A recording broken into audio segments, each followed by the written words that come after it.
Shavkat aka, men ham yashab ketamanmi? Albatta.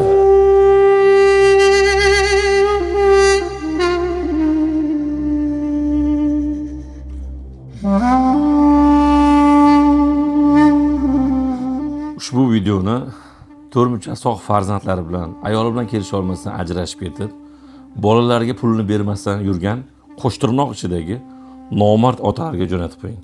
Bu bino qizimiz necha yoshda edi? 8 ga endi kirdi. Surxondaryo Denovdan. Akamiz turmush qurgan, ayoli bilan ozgina kelisha olmagan.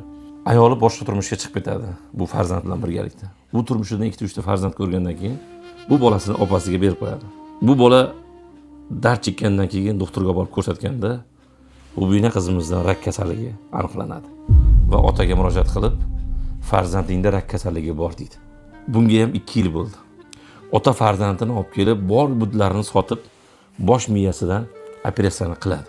Lekin o'simta yana davom etyapti. Qizimiz bu binoni yarim tomoni ishlamay qolgan, ko'z yumilmaydi.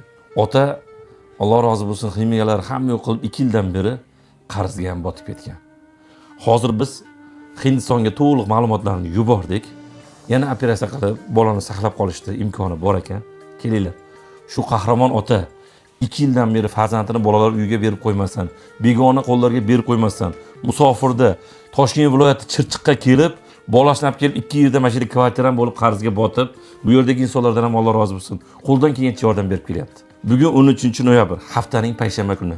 Ertaga 14-noyabr, juma kunigacha 24 soatlik ehsonimiz yondi.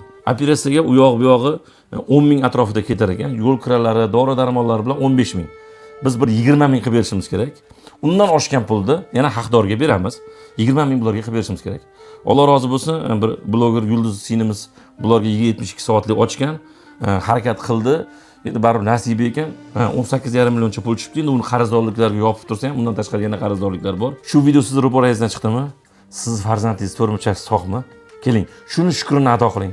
Farzandingiz sog'ligi uchun, o'shalarga ko'z tegmasligi uchun qo'yilgan kattalarga imkon qadar ehson qiling va videoni maksimal tarqating. Kommentariyada bu bino qizimiz haqlariga duo qiling, iltimos. Biz 24 soat ichida bu qizimizni pulini yig'amiz. Hozir dokument ishlarini tayyorlayapmiz, hammasini imkon qadar Hindistonga 5-6 kun ichida chiqarib yuboramiz. Shavkat aka, men ham yashab ketamanmi? Albatta.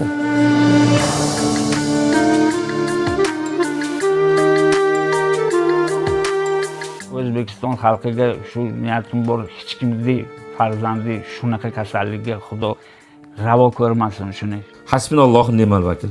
Biz sizlarga ishonamiz.